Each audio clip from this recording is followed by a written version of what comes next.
So in this video, I'm going to be talking about how the book PowerNomics changed my life. And so if you don't know about PowerNomics, this is the book right here. PowerNomics was written by Dr. Claud Anderson, and there's actually a lot of good interviews with him out there. There's an amazing Breakfast Club interview that a lot of people reference. And I found out about Dr. Claud Anderson, I believe may have been 2014 or 2013. I believe we read one of his books as part of a Black book club that I was a part of. And this book absolutely changed my mind of what I wanted to do in life. And so before reading the book PowerNomics, I definitely thought I wanted to go into politics. And I was positioning myself to go into politics because I believed at the time that politics would have been the best avenue for me to help the Black community. And after reading PowerNomics, I noticed that I could potentially do more for the Black community by focusing on economics over politics. And not that I didn't think politics was super important still, but I think after reading Dr. Claud Anderson, I really said to myself, okay, economics has to be my first focus before even thinking about going into the political direction, especially since I firmly believe there are so much more Black leaders heading into the direction of politics and not enough focus on economic development. And so that was one way reading PowerNomics changed my life. It changed what I thought was the best and most important thing for Black people to focus on at that time. Dr. Claud Anderson has this step-by-step approach to how to build Black economic power or improve the Black community. And I'll probably throw something up on the screen. And for economics, first we have to build our own businesses, actively support these businesses, obviously to build power. And then politics, and when you create the community that has a business distinct, then this community will be able to control the politics through the economics. And one of the claims that Dr. Claud Anderson makes is that you cannot control politics if you have no economic power. And so since Black people have really been focusing their development on social justice and politics, they can get people in political office but have no means in order to control those people to create a Black agenda or agenda that will benefit Black Americans. And so after the politics, he talks about justice. And so this is controlling the justice system. And so we see everything that is happening currently with police brutality. And pretty much unless you're able to control the economics, unless you're able to control the politics, you cannot influence the justice system to the point where you can stop things like police brutality. No amount of protesting, no amount of marching will stop those things. And it's not to say that it cannot help, but it's to say it will not stop it unless you're able to control the justice systems and what is right and wrong. People will continue to abuse Black America. And then after you have the justice, then you go on to controlling the media. And so the media deals with how Black people are portrayed across the world. And I say that especially as someone that is from the Caribbean who had a very negative perspective or viewpoint of Black America until reading Malcolm X's book, The Autobiography of Malcolm X.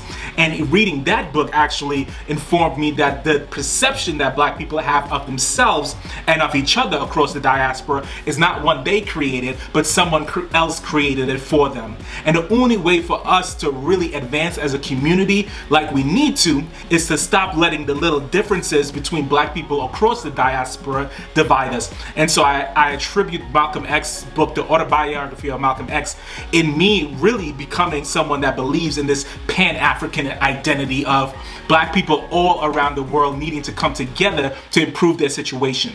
Because one quote that I love, proverb, is that you cannot go so much further than your people. And so even for the Oprah Winfrey's out there, even for the Robert Smiths out there who are billionaires, even for the Kanye West, they can only go so much far above their people before white America pretty much puts them in their place and lets them know that you are still the N-word too. And we see that out there. And we see them even talk about those type of stuff, that even Jay-Z experienced racism in the boardrooms. And finally, education. And education is super important. It's something that I firmly believe in, something that we will be pushing in our household for our son.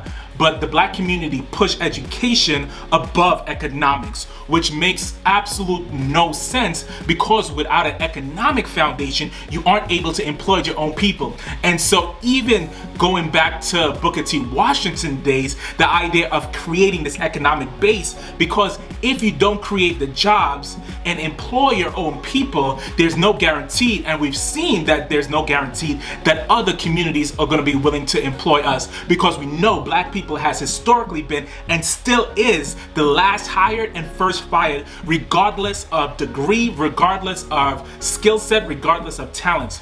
And so unless we're creating an economic base where we can employ our people, the education may help 1 out of 10, but it's not going to be something that will benefit the entire community unless we're able to create our own jobs.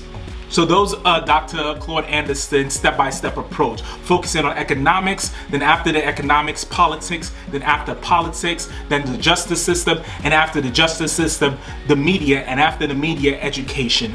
Now, he certainly lays it out, and one has to come before the other. I think today in the 21st century that, you know, as the saying goes, we can walk and chew gum at the same time. I think that approach was definitely probably the best when the book was first written, I believe over 15 years ago. But now today, I do believe that we can focus both on the economics and as well focus on the politics and as well focus on the education. The thing about it is, I do believe people should be doing what they are best at. So as someone that is very passionate about economic development, then that should be my focus. But people that may be more passionate about politics, people that may be more passionate about education, they need to have those focuses as well.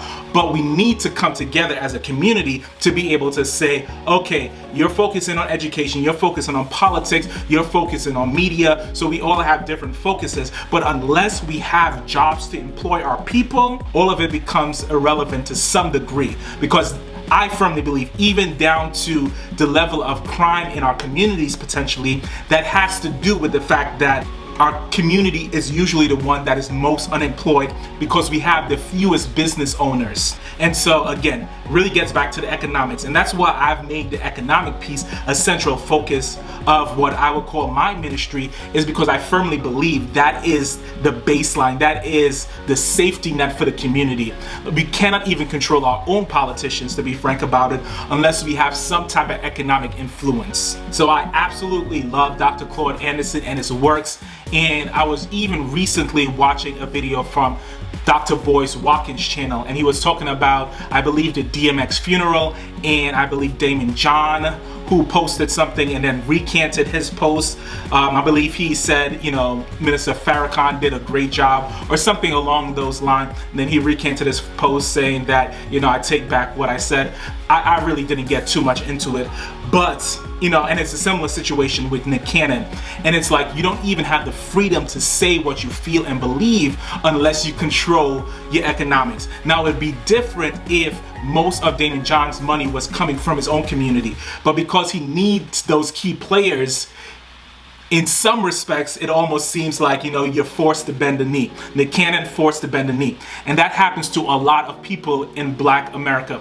I saw one post recently, you know, it was like a black leader screaming at white supremacists. And if I can find it, I'll put it up. A black leader was screaming at white supremacists, but then after they threw him a bone, he started screaming at the black community. And that happens more than we can ever imagine. That, you know, we don't control the economic base to control our leadership, or to, as bad as it sounds, incentivize our leadership in order to not betray us. And I know that sounds absolutely insane that we have to incentivize our leaders, but we know people are controlled by economics. When people have to decide between feeding their family and honestly defending their community, those that lack that strength, that moral character, will probably bend the knee. And we see it across Black America. We see people bending the knee all of the time in order to keep that food on the table. Now, some people may be mad that I'm being so light or polite on those that choose to bend the knee. It is what it is. I've always been someone that believed in taking the responsibility for myself and not saying, okay, pretending like I would know what I would do if I was in their shoe. What I know is what I can do now. And what I can do now is provide a Black economic base that we won't have to bend our knee. All right, I'm gonna end this video there, but I truly love Dr. Claud Anderson's work. I have another video that I did that has over about 15,000 views that kind of go through different principles in his work, PowerNomics. So I encourage you to go check that out. If you have any questions at all, let me know in the comment section. Go ahead and smash the like button, share this video, and like I always say, God bless you, and remember to live your best life.